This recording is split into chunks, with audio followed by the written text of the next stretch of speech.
আমার কাছে নাম্বার নাই। মুন্না ভাইয়ের নাম্বার আছে। আচ্ছা আমি নাম্বার দিব। দাও। ওই আপু কই?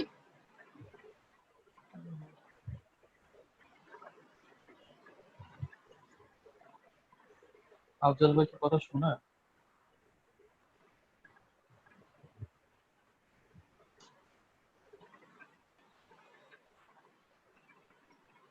ভিডিও কই গেল? আসবে একটু পরে।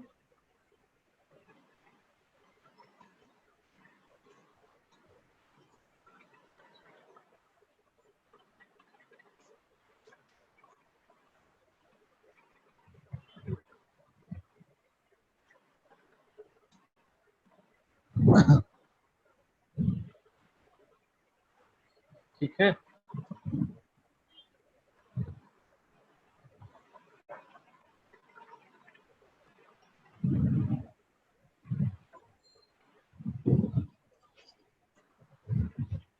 আফজল ভাই আনমিউট করে আগে একটু বলে নেন যে শুনতেছেন কিনা।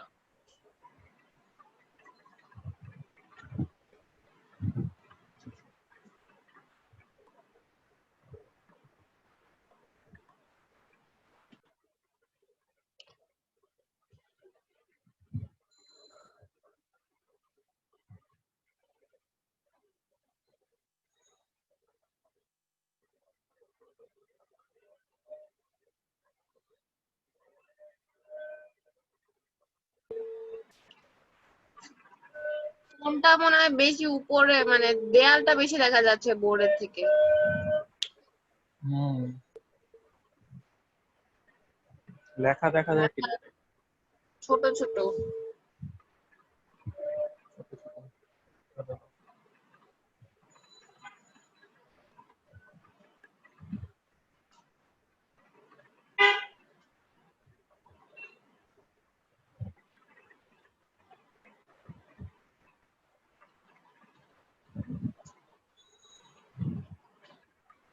ঠিক আছে এখন?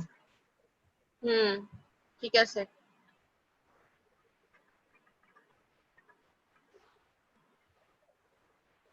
আর একটু বামে নাও।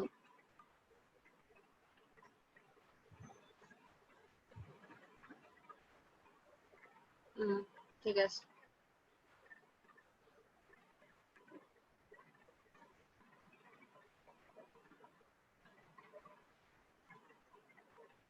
আচ্ছা ফোন ধরে নাই না? না। আচ্ছা ঠিক আছে থাকো, সেটা অন না। তো এইটা হচ্ছে গিয়ে প্রথমে যে বেসিক গুলা, সে বেসিক গুলা যেগুলো এখন পড়বো সেটা সবগুলো ক্লাস 9-10 এর বইতে আছে। তার মানে আমার ক্লাস 9-10 এর বইটা কভার হয়ে যাচ্ছে যদি আমরা হচ্ছে যে এগুলো ঠিকমতো কভার করতে পারি। তো আলাদা করে 9-10 এর বইটা পড়ার সময় পাবো না হয়তো, কিন্তু হোমওয়ার্ক দিয়ে দেবো। প্রথমে যেটা আসি সেটা হচ্ছে সেট কি। তো সেট কাকে বলে সেটা নিয়ে যদি হচ্ছে গিয়ে একটু ব্যাখ্যা দেই, তো বইয়ের ভাষায় বললে তো হচ্ছে গিয়ে যে কোনো বস্তু জগৎ বা চিন্তা জগতে কোনো জিনিসগুলাকে সুন্দরভাবে সাজানোকে সেট, সুনির্দিষ্ট ভাবে সাজানোকে সেট। বাট আমি যদি একটু ব্যাখ্যা বা উদাহরণ দিয়ে বোঝাইতে চাই যে আসলে সেট জিনিসটা কি, তখন যেটা দাঁড়াবে সেটা হচ্ছে যে ধরো একটা রুমের মধ্যে রুমের মধ্যে অনেক কিছু একসাথে অগোছালো ভাবে আছে, অথবা আহ এই সুপার শপের মধ্যে তো সবই পাওয়া যায় তাই না, সবজি থেকে শুরু করে বিস্কিট, ইলেকট্রনিক সব পাওয়া যায়। তো এখন এই সুপার শপ আলারা যদি প্রত্যেকটা মানে এই যে লাইনে সবগুলা হচ্ছে গিয়ে জিনিসপত্র যদি ঠিক ফিক্সড ভাবে না রেখে এলোমেলো করে রেখে দিত, তখন হুম। কাস্টমাররাও খুঁজে পেত না, ওই সুপার শপ ওলারদের খুঁজতে কষ্ট হইতো। তো তারা কি করছে, তারা করছে কি বিস্কিটের জন্য একটা আলাদা লাইন করে দিছে।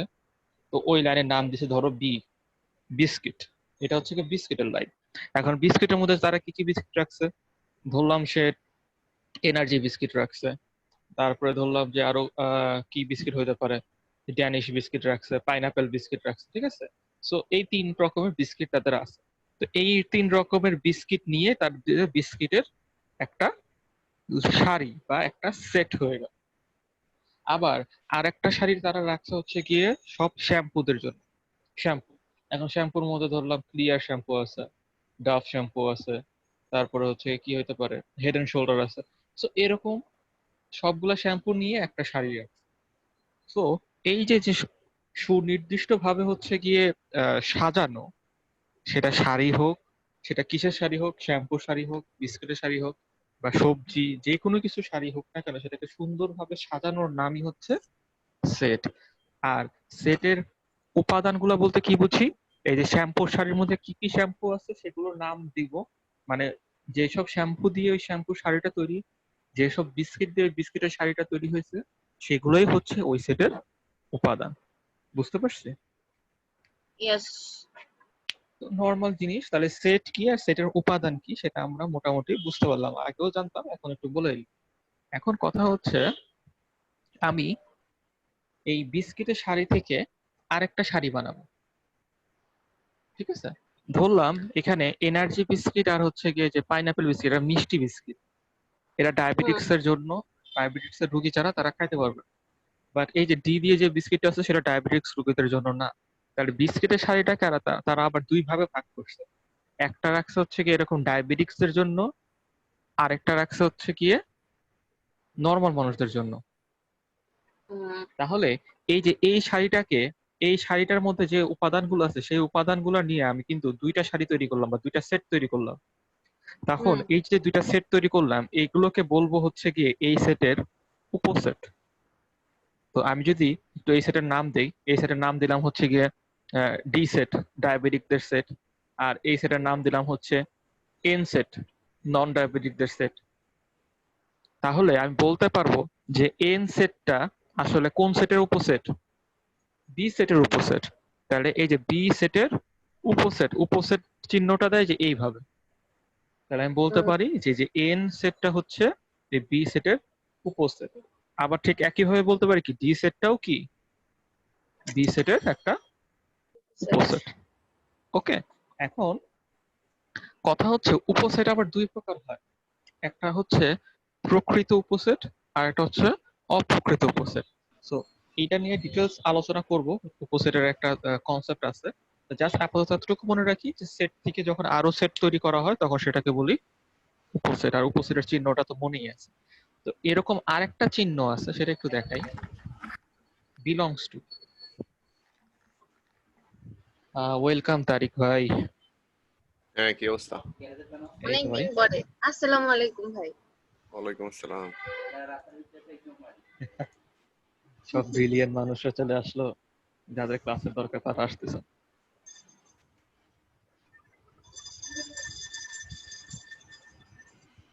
আচ্ছা, এই এই চিহ্নটা একটু দেখি, এই চিহ্নটাকে বলি হচ্ছে বিলংস টু।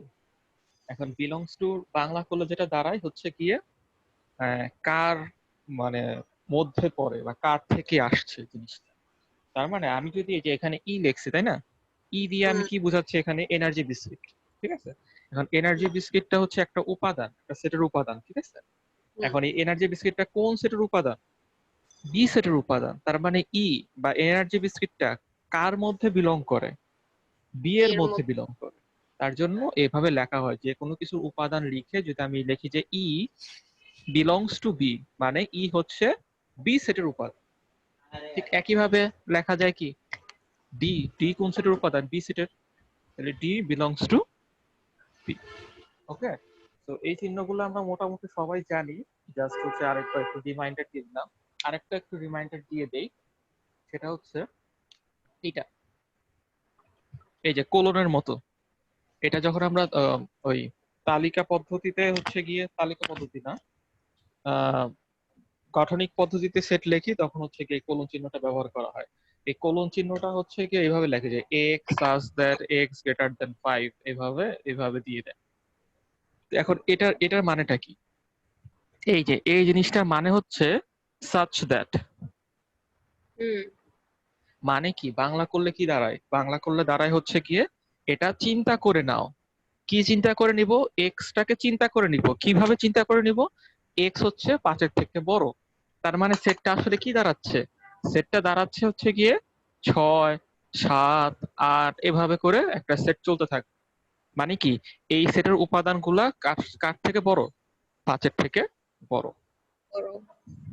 তো এটাই, এতটুকু বেসিক জানলেই হবে। তো এখন আমরা মেইন ম্যাথে চলে যাই, একটা একটা করে ম্যাথ করি। কনসেপ্ট 1,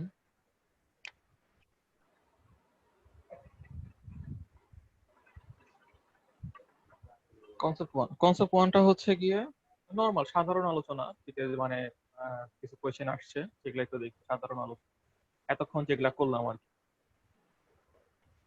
সাধারণ আলোচনা থেকে কি কি কোয়েশ্চেন আসছে সেগুলো একটু দেখি। তো কোয়েশ্চেন গুলো আমি লিখতেছি না, যেহেতু এগুলো রেকর্ড করা হচ্ছে ক্লাসটা। আমি জাস্ট একটু বলতেছি, একটু মনোযোগ দিয়ে শুনি সবাই।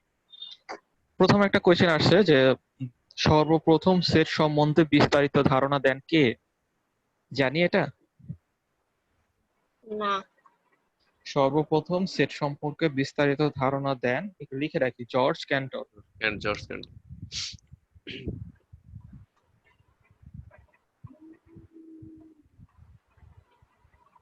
জর্জ ক্যান্টর।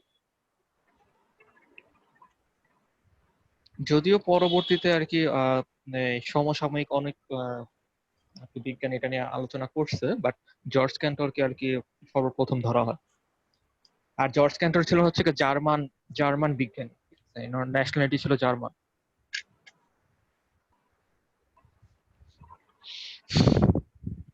আচ্ছা, তারপরে আরেকটা একটু চিন্তা করি। আচ্ছা, সাধারণ আলোচনার মধ্যে আরেকটা জিনিস একটু বাদ পড়ে গেছে, একটু ওটা একটু বলে দিই। আহ, 3-4টা জিনিস আমাদের একটু কনফিউজড করে মাঝে মাঝে: বাস্তব সংখ্যার সেট, মূলদ সংখ্যার সেট, পূর্ণ সংখ্যার সেট, আর হচ্ছে স্বাভাবিক সংখ্যার সেট। সো বাস্তব সংখ্যার মূলদ সংখ্যাটা বুঝলেও পূর্ণ সংখ্যা আর স্বাভাবিক সংখ্যার সেটের মধ্যে অনেক সময় একটু গ্যাঞ্জাম লাগতে পারে। তো এগুলো একটু আমি ক্লিয়ার করে দিচ্ছি, একটু লিখে রাখি এই 4টা সেট। প্রথমে লিখি বাস্তব সংখ্যার set। সেট কি 4 প্রকার নাকি? না না না, অনেক রকমের সেট হতে পারে। এই যে বললাম না, বিস্কিটের সেট, শ্যাম্পুর সেট। তো আমি এরকম ভাবে বাস্তব সংখ্যার একটা সেট বানাচ্ছি। তো এই বাস্তব সংখ্যার সেটটাকে আমরা হচ্ছে গিয়ে আর দিয়ে প্রকাশ করি। রিয়েল নাম্বার আছে, রিয়েল নাম্বারের আর। আর এখানে যে 2টা দাগ দেওয়ার কারণ হচ্ছে গিয়ে সেট সবসময় বড় হাতের লেখে এবং বোল্ড অক্ষরে লেখে। তো বোল্ড অক্ষর তো কম্পিউটারে লেখা যায়, খাতায় তো আর বোল্ড অক্ষর লেখা যায় না। তো খাতায় বোল্ড অক্ষর লেখার জন্য এরকম 2টা দাগ দিতে হয়। কি ব্যাপার, ভ্যাবা করতেছে কেন? আচ্ছা, এখন যেটা বলতেছে বাস্তব সংখ্যা বলতে কি বুঝি? যেটা বাস্তবিক ভ্যালু আছে, মানে সোজা একদম মানে ম্যাথমেটিক্যাল ভাষা বাদে একদম সোজা ভাষা যদি বলি, যে যেই সংখ্যাটা ক্যালকুলেট করতে পারে। যেমন কি, ক্যালকুলেটরে মাইনাস সংখ্যা দিয়ে কি আমি ক্যালকুলেট করতে পারবো? -2 কত হয় এটা বের করতে পারবো? হ্যাঁ। আচ্ছা, তার মানে কি এটা মাইনাস হচ্ছে বাস্তব সংখ্যা। পয়েন্টের সংখ্যাগুলো কি বের করতে পারবো? হ্যাঁ।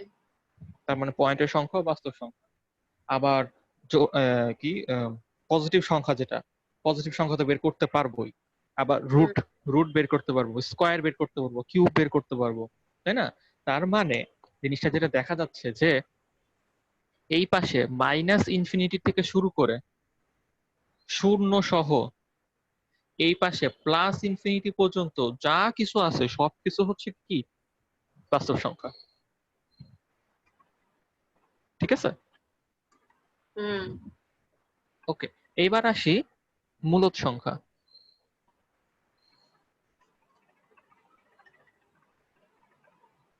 মূলদ সংখ্যার সেটটাকে এরকম কিউ দিয়ে প্রকাশ করে, বড় হাতের কিউ। এখন মূলদ সংখ্যাটা কি ছিল মনে আছে?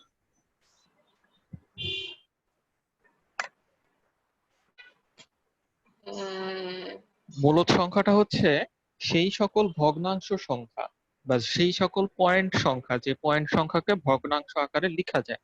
যেমন কি ছিল 1.5, এটাকে লেখা যায় ইচ্ছা করলে 3/2। তাহলে এই 1.5 একটা মূলদ সংখ্যা। মনে পড়ছে? হ্যাঁ।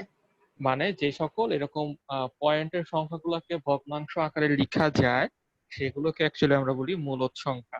তাহলে এরকম অনেক পয়েন্টের সংখ্যা আছে যেগুলোকে ভগ্নাংশ আকারে লেখা যায় না। যেমন কি √2। এই √2 কে যদি আমি ভাঙাই তাহলে কত হবে? তারিক ভাই, কত হয় √2 কে ভাঙাইলে? 1.4 অনেক কিছু আছে। হ্যাঁ, 1.4, তারপরে আর দুই একটা সংখ্যা বল। আচ্ছা যাই হোক, 1.4 যদি এরকম আসে, এটাও তো একটা আর কি পয়েন্টের সংখ্যা। এই পয়েন্টের সংখ্যাটা কখনোই, আমি যতই সারা জীবন ট্রাই করি না কেন, কখনোই এরকম এরকম হচ্ছে ভগ্নাংশ আকারে লিখতে পারবো না। তার মানে কি এই সংখ্যাটা একটা অমূলদ সংখ্যা। বুঝতে পারছি? তাহলে এই রিয়েল নাম্বারে তো সবকিছুই আছে, পয়েন্ট আছে, পূর্ণ সংখ্যা আছে, মূলদ সংখ্যা আছে, অমূলদ সংখ্যা আছে। তার মানে কি এই রিয়েল নাম্বার থেকে যদি আমি বেছে বেছে এই অমূলদ সংখ্যাগুলোকে বাদ দিয়ে দিই, তখন আমি কি পাবো তাহলে? মূলদ সংখ্যা। বুঝতে পারতেছি? পয়েন্ট থেকে আবার বলো। মানে এই যে রিয়েল নাম্বারের ভিতর তো সবই আছে, মূলদ হ্যাঁ আছে, অমূলদ আছে। তাহলে এই যে এখানে তো আমার শুধু মূলদ লাগবে, তাই না? তাহলে রিয়েল নাম্বার থেকে যদি আমি অমূলদটা বাদ দিয়ে দেই তাহলেই তো মূলদ সংখ্যা পাবো। হ্যাঁ তার মানে আমি কি লিখতে পারি, যে কিউ হচ্ছে একটা সেট, যেই সেটের উপাদান হচ্ছে এক্স, আর এক্সটাকে আমি কি ভেবে নিব, এক্স এক্স সাজ দ্যাট কি হবে, যে রিয়েল নাম্বার থেকে অমূলদ সংখ্যা বাদ।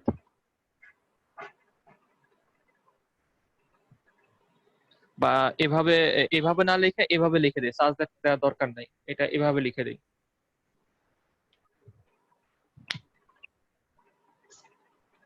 যে যত রিয়েল নাম্বার আছে, রিয়েল নাম্বার থেকে যদি অমূলদ সংখ্যাগুলোকে বাদ দিয়ে দিই, তখন যেটা থাকবে সেটা হচ্ছে মূলদ সংখ্যার সেট। অথবা আমরা মূলদ সংখ্যার যে সংজ্ঞাটা আছে সেই সংজ্ঞা দিয়েও এটা ব্যাখ্যা করতে পারি। সংজ্ঞাটা ছিল হচ্ছে কি এরকম, যে মূলদ সংখ্যাকে সবসময় পি বাই কিউ আকারে লেখা যায়। এই যে পি বাই কিউ আকারে লেখা যায়, যেখানে কিউ নট ইকুয়ালস টু 0 এবং পি ও কিউ হচ্ছে সহমৌলিক। এটা হচ্ছে কি মূলদ সংখ্যার সংজ্ঞা। কেউ যদি এটাও লেখে এটাও সঠিক। এটা দিয়েও তো অনেক কোয়েশ্চেন আসে। হ্যাঁ, তো এটা আর কি ওই যে যখন আমরা বাস্তব সংখ্যা পড়বো ইনশাল্লাহ, তখন হচ্ছে কি আরো ডিটেলস পড়বো। জাস্ট সেটের জন্য যতটুকু জানা দরকার অতটুকু জানা।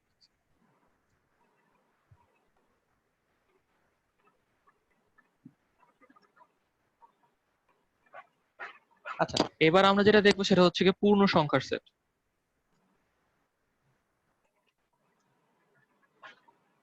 এটাকে এন দিয়ে প্রকাশ করে, সরি এন না, জেড দিয়ে প্রকাশ করে।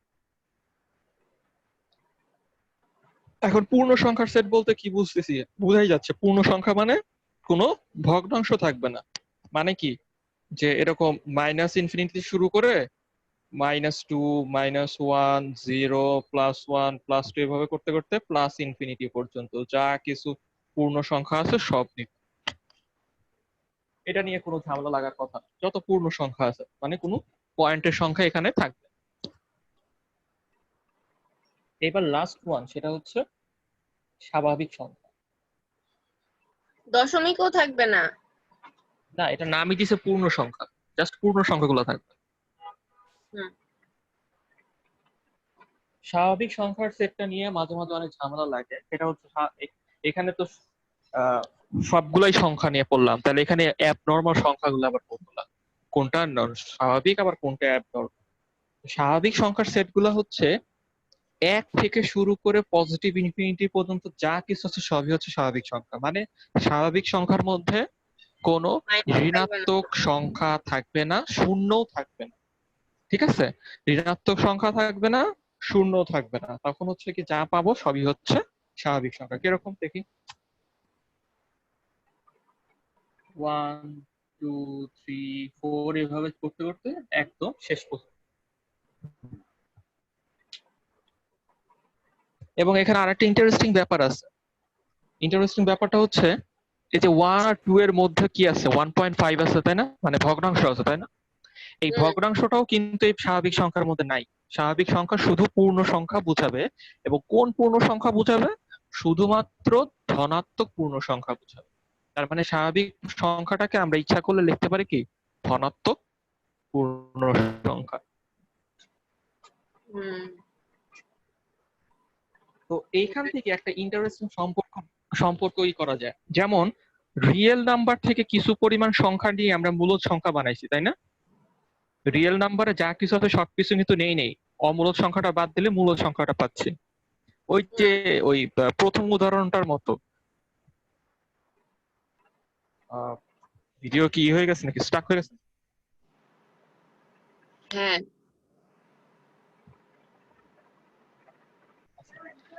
আচ্ছা, যেটা বলতেছিলাম একদম ওই যে প্রথম উদাহরণটার মতো, যে একটা বিস্কিটের সারির মধ্যে বা বিস্কিটের সেটের ভিতরে কি কি ছিল? দুই ধরনের বিস্কিট ছিল, ডায়াবেটিক রোগীদের জন্য বিস্কিট ছিল, আবার নর্মাল মানুষদের জন্য বিস্কিট ছিল। তখন আমরা কি করছিলাম, ওই সেটটা থেকে দুইটা সেট তৈরি করছিলাম। একটা হচ্ছে শুধুমাত্র ডায়াবেটিক রোগীর জন্য, আর একটা হচ্ছে শুধুমাত্র নন ডায়াবেটিক রোগীর জন্য। তো তখন আমি বলছিলাম যে এই দুইটা সেট হচ্ছে ওই বিস্কিটের সেটের উপসেট। ঠিক একইভাবে যদি আমরা এই বাস্তব সংখ্যার মূলদ সংখ্যার সেটটা দেখি, বাস্তব সংখ্যার সেটটা থেকে একটা পোর্শন বাদ দিয়ে মূলদ সংখ্যার সেটটা পাই। তার মানে কি আমি বলতে পারি না যে মূলদ সংখ্যার সেটটা কি বাস্তব সংখ্যা সেটের কি উপসেট? এটা কি বলা যায়? হ্যাঁ তার মানে আমি লিখতে পারি যে কিউ সেটটা কার উপসেট? আর এর উপসেট। আর এর উপর সেট, তো বাকি একইভাবে সবগুলোই তো হ্যাঁ আর এর হ্যাঁ, উপর। আর এর উপসেট আমি আরেকটু স্পেসিফিক করে দেখাই। দেখো, যদি আমি মূলদ সংখ্যা আর পূর্ণ সংখ্যার মধ্যে কম্পেয়ার করি, মূলদ সংখ্যার মধ্যে তো সব পূর্ণ সংখ্যা আছেই, কারণ সব পূর্ণ সংখ্যাকেই আমি এভাবে ভগ্নাংশ আকারে লিখতে পারি। মানে মূলদ সংখ্যার মধ্যে সব পূর্ণ সংখ্যা তো আছেই, প্লাস মূলদ সংখ্যার মধ্যে কিছু পয়েন্টের সংখ্যাও ছিল। কিন্তু আমি পূর্ণ সংখ্যার মধ্যে এসে কি করলাম, পয়েন্টের সংখ্যাগুলোকে বাদ দিয়ে শুধুমাত্র কি রাখলাম, শুধুমাত্র পূর্ণ সংখ্যাগুলোকে রাখলাম। তার মানে কি আমি বলতে পারি না যে মূলদ সংখ্যার সেট থেকে কিছু পরিমাণ সংখ্যা বাদ দিয়ে আমি পূর্ণ সংখ্যার সেটটা পাইছি? এটা বলতে হ্যাঁ পারি। তাহলে কি আমি বলতে পারি যে এই যে জেড যে সেটটা এটা কার উপসেট? কিউ এর উপসেট। এর উপর সেট। জেড কিউ এর উপসেট। আবার ইন্টারেস্টিংলি আরেকটা দেখি, যে লাস্টেরটাই পূর্ণ সংখ্যা আছে, কিন্তু সেটা শুধুমাত্র ধনাত্মক পূর্ণ সংখ্যা। আর এই পূর্ণ সংখ্যার সেটে ঋণাত্মক শূন্য সবই ছিল। তার মানে কি হুম পূর্ণ এইটার থেকে কিছু পরিমাণ সংখ্যা বাদ দিয়ে আমি এই সেটটা পাচ্ছি। হুম যার কারণে আমি বলতে পারি কি এই যে এন সেটটা আসলে জেড সেটের উপসেট। ওই মূলদ সংখ্যাটা আরেকবার একটু বলো তো, এটা একটু ঝামেলা লাগছে। মূলদ সংখ্যাটা কি, এই যে উপসেট কিভাবে হলো সেটা? হ্যাঁ হ্যাঁ উপসেট কিভাবে হলো মানে কি, যে বাস্তব সংখ্যার মধ্যে তো যত রকমের সংখ্যা সম্ভব সব রকমের সংখ্যা আছে। এই যে পূর্ণ সংখ্যা আছে, শূন্য আছে, মাইনাস আছে, প্লাস আছে, এই যে 1.5 এর মতো সংখ্যা আছে, √2 এর মতো সংখ্যা আছে, সবই আছে। কিন্তু মূলদ হুম সংখ্যার মধ্যে পূর্ণ সংখ্যা থাকবে, প্লাস থাকবে, মাইনাস থাকবে, জিরো থাকবে, সব থাকবে, সমস্যা নাই। খালি সমস্যা হচ্ছে এই √2 থাকতে পারবে, √2, √3, √5 এগুলো থাকতে পারবে। যতগুলো খালি মৌলিক দুটোই? সংখ্যা আছে, মৌলিক সংখ্যার যে রুট হয় সেই রুট গুলা থাকতে পারে। ও ঠিক আছে, তার মানে কি বাস্তব সংখ্যা থেকে কিছু পরিমাণ সংখ্যা বাদ পড়ে গেল। হুম এই কারণে হচ্ছে গিয়ে মূলদ সংখ্যাটা বাস্তব সংখ্যার একটা উপসেট। তো এই বুঝছি। জিনিসটা একটু মনে রাখতে হবে, এটা মাঝে মাঝে অবজেক্টিভে আসে, এই সিকোয়েন্সটা। এই সিকোয়েন্সটা মনে রাখার জন্য আর একটা শর্টকাট টেকনিক শেখা যেতে পারে। নিজে করো, নি যে করো, নিজে নিজে ম্যাথ করো, ঠিক আছে, নিজে করো।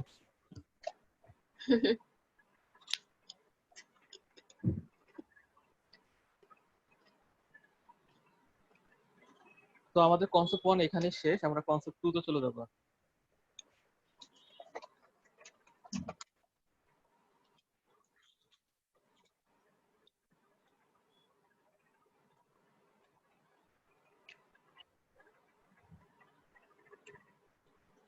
কনসেপ্ট 2 টা হচ্ছে গিয়ে তালিকা পদ্ধতি বা টেবিউলার মেথড।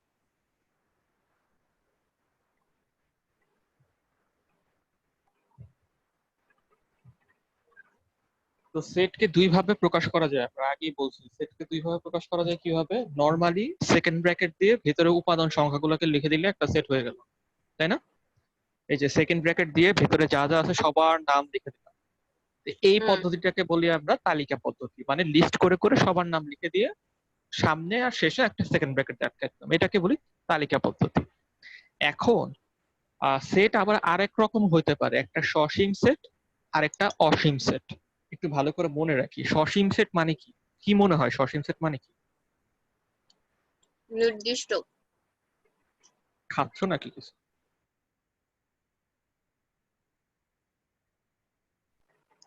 আচ্ছা, সসীম সেট মানে হচ্ছে যে এখানকার উপাদানগুলি, যে সেটের উপাদানগুলোকে অ্যাকচুয়ালি আমি গুণে শেষ করতে পারবো, ঠিক আছে? যে সেটের উপাদানগুলোকে আমি গুণে শেষ করতে পারবো। সে আমার কাছে 1 থেকে 10 পর্যন্ত একটা সেট চাইছে, 1 থেকে 5 পর্যন্ত, তাহলে 1 2 3 4 5। তাহলে আমি কি এখানে উপাদানগুলো গুনতে পারি না যে এখানে উপাদান কয়টা আছে? 5টা উপাদান আছে এই সেটে। হ্যাঁ। তো আমি যদি এখন অসীম সেট দেখাই, অসীম সেটটা কি? অসীম সেট হচ্ছে গিয়ে ধরো ন্যাচারাল নাম্বারের সেট। ন্যাচারাল নাম্বারের সেট মানে কি? স্বাভাবিক সংখ্যার সেট মানে কি 1 2 3 এরকম করতে করতে ইনফিনিটি পর্যন্ত চলতেই থাকবে। তো এটা কি আমি কি গুণে শেষ করতে পারবো যে এখানকার সেটের উপাদান কয়টা? নো। তার কারণে এটাকে বলি আমি অসীম সেট আর এটাকে বলি আমি সসীম সেট, ঠিক আছে? হুম তো এই যে আমি যে সেকেন্ড ব্র্যাকেট দিয়ে যে পদ্ধতিতে লিখলাম, এই পদ্ধতিটার নাম হচ্ছে টেবিউলার মেথড বা তালিকা পদ্ধতি। তো এইখান থেকে কি কি অঙ্ক আসছে পরীক্ষায় সেগুলো একটু দেখি।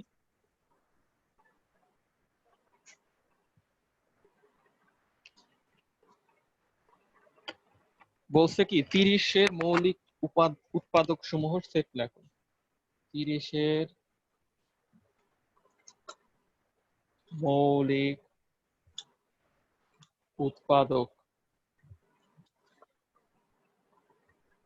উৎপাদকের সেট। 5 6 তাহলে 10। 30-এর মৌলিক উৎপাদক গুলা কে কে?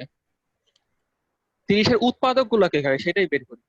1 2 3 4 5 6 10 15 30, এগুলা হচ্ছে 30-এর উৎপাদক।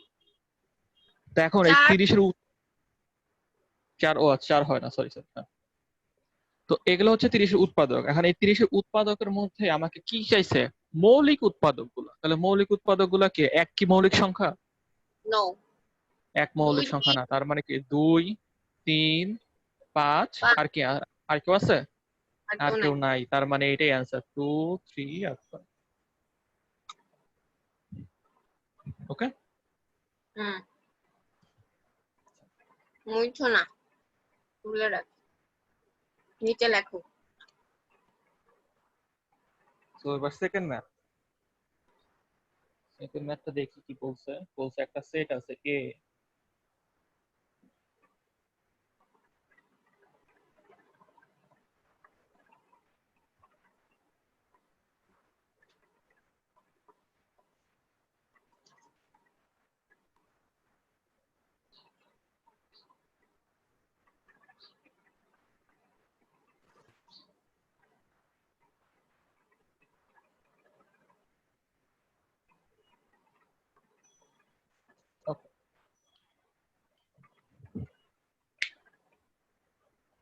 কি ওহি আপু আসছে?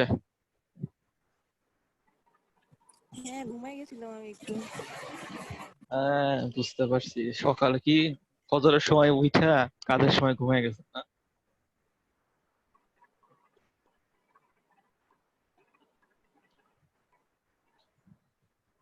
আফজাল ভাই যে মিউট করে খাইতে বসছে, এখন কি খাওয়া দাওয়া শেষ হয় না? আফজল ভাইয়ের না কোনো ইয়ে ছিল না, পিসি দিয়ে আসছে। প্রাইস ছিল না। আফজাল ভাইয়ের তো খালি ফোনটা ইউজ করে না, পিসি আছে, ল্যাপটপ আছে, সবই তো। আফজল ভাই তো সব পারি, উনার পরে লাভ আছে। ঝালাই হোক ঝালাই। আচ্ছা পূর্ণবর্গ ক্ষুদ্র সংখ্যা কি হবে? একটু দেখি এখানে যেটা বলতেছি, যে আর কি এখানে যে সেটটা লিখছি এই সেটটা একটু দেখি। এখানে কিন্তু কোনো উপাদান নির্দিষ্ট করে লিখি নেই, সেটের ভিতরে কি কোনো উপাদান লিখছি? লিখি নাই, বাট উপাদানের কয়েকটা বৈশিষ্ট্য লিখছি। তো এই যে লেখার পদ্ধতি, এই পদ্ধতিটাকে বলা হয় গঠনমূলক পদ্ধতি। এটাকে কিন্তু তালিকা পদ্ধতি বলবো না। এইটা তালিকা পদ্ধতি, কিন্তু এটা কিন্তু তালিকা পদ্ধতি না, এটা হচ্ছে গঠনমূলক পদ্ধতি। ঠিক আছে? আচ্ছা, এখন একটু এটাকে বিশ্লেষণ করি। এখানে কি কি শর্ত দিছে? বলছে এ হচ্ছে কি একটা সেট, এ সেটের উপাদান হচ্ছে এক্স। এই এক্সটার কিরকম হবে সেটার দুইটা শর্ত দিছে। প্রথম শর্তটা কি বলছে? এক্স হচ্ছে একটা পূর্ণবর্গ।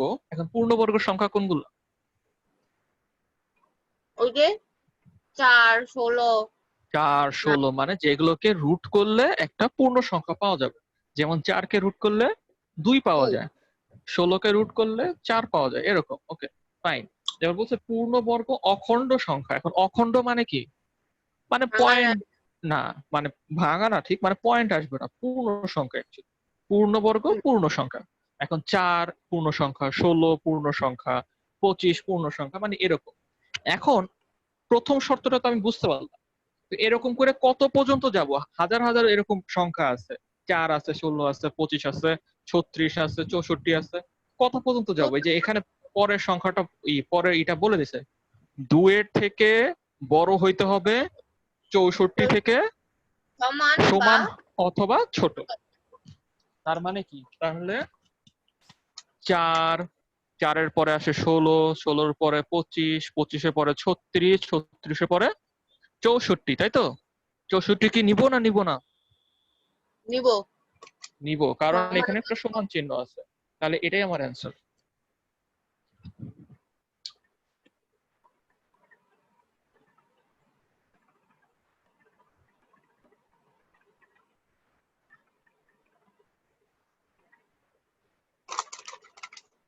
বেশি।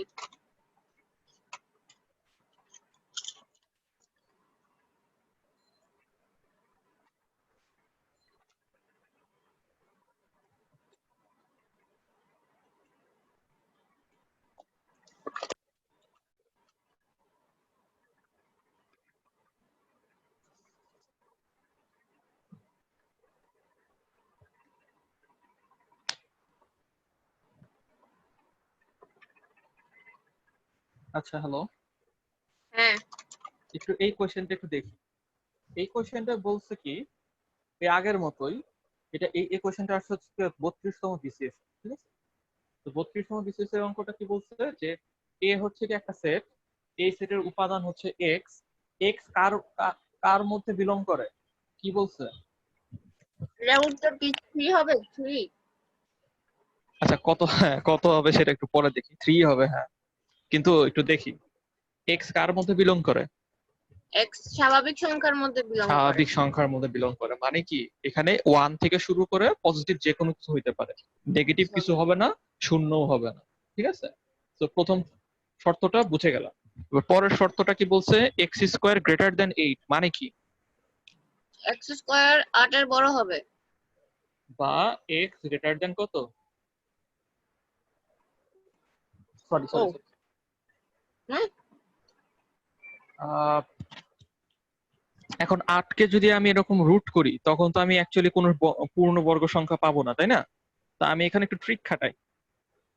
এখানে ট্রিক হচ্ছে কত, 2 এর স্কোয়ার করলে কত হয়? 2 এর স্কোয়ার করলে 4 4 হয়। হয়। 4 কি 8 এর থেকে বড় না ছোট? ছোট। ছোট। তার মানে কি এই শর্তটা যে লিখছি, এটা কি ভুল লিখছি না ঠিক লিখছি? অবশ্যই ভুল লিখছি।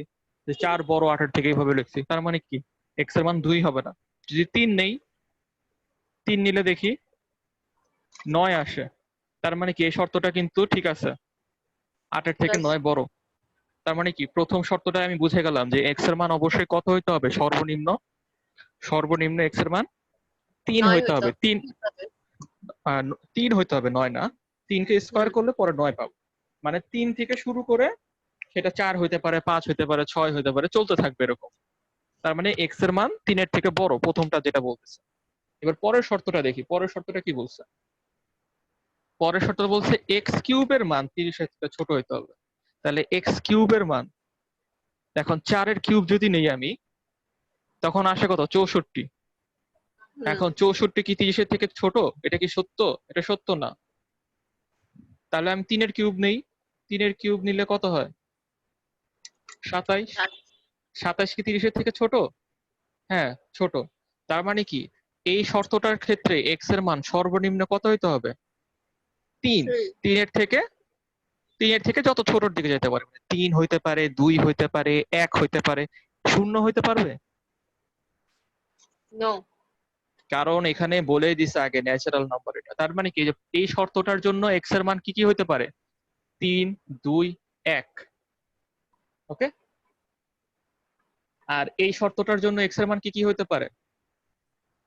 3, 4, 5 এভাবে চলতে থাকবে। তাহলে আচ্ছা। এই এই দুইটার মধ্যে কমন কে? 3 এই দুইটার মধ্যে কমন একটাই আছে, সেটা হচ্ছে 3। তাহলে এ সেটের উপাদান একটাই, সেটা কত? 3। এটাই অ্যান্সার। একটু বাকিগুলো ভেঙে কেন ভেঙে, নিলাম? কারণ বাকিগুলো তো কমন কমন আসতেছে না। যেমন এই 4 আর 5 এই শর্ত মানলে এই শর্ত তো মানে না। আবার 2 আর 1 এই শর্ত মানলে এই শর্ত তো মানে না।